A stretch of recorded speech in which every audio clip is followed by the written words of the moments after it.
ಬದುಕನ್ನು ಪಳಗಿಸುವಂಥ ಒಂದು ಶಕ್ತಿ ವಿದ್ಯೆಗೆ ಇದೆ. ವಿದ್ಯೆಯ ಮುಖಾಂತರವಾಗಿ ಮಾನವ ತನಗೆ ಬೇಕಾಗಿರುವಂಥ ಎಲ್ಲದನ್ನೂ ಪಡೆಯಬಹುದು. ವಿದ್ಯೆ ಒಂದು ಹಂತದಲ್ಲಿ ಒಂದು ಸಂಪತ್ತು, ಅದು ವಿದ್ಯಾ ಸಂಪತ್ತು.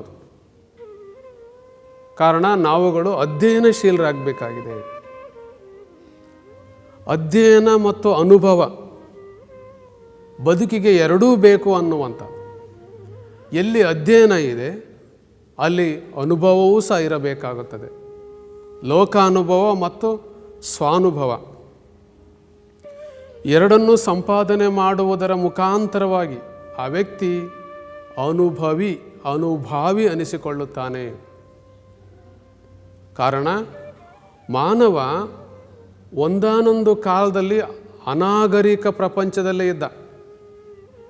ಅವನನ್ನು ಅನಾಗರಿಕ ಪ್ರಪಂಚದಿಂದ ನಾಗರಿಕ ಪ್ರಪಂಚದ ಕಡೆಗೆ ತಂದಂಥ ಒಂದು ದೊಡ್ಡ ಶಕ್ತಿ ಅಂತಂದರೆ ವಿದ್ಯೆ. ಮಾನವನ ಬದುಕಿನಲ್ಲಿ ವಿದ್ಯೆ ಇಲ್ಲದೇ ಹೋಗಿದ್ದರೆ ಅವನು ಅನಾಗರಿಕ ಮಾನವನು ಅಂತ ಕರೆಸ್ಕೊಳ್ತಾ ಇದ್ದ.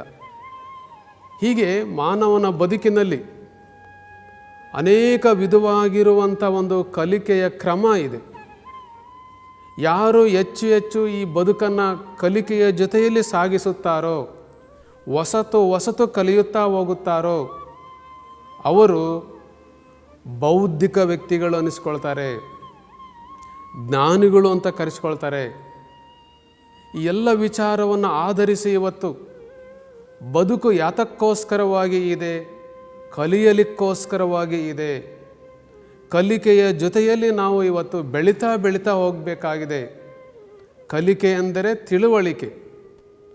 ತಿಳುವಳಿಕೆ ಎಂದರೆ ಅದು ಒಂದು ಪರಮ ವಿದ್ಯೆ. ಅದು ಅಂಥ ಪರಮ ವಿದ್ಯೆಯ ಮುಖಾಂತರವಾಗಿ ಈ ಬದುಕನ್ನು ಆಸ್ವಾದಿಸುವಂಥ, ಮತ್ತೆ ವಿಸ್ತಾರಗೊಳಿಸುವಂಥ ಪ್ರಯತ್ನಗಳನ್ನು ನಾವು ಮಾಡ್ತಾ ಹೋಗಬೇಕು.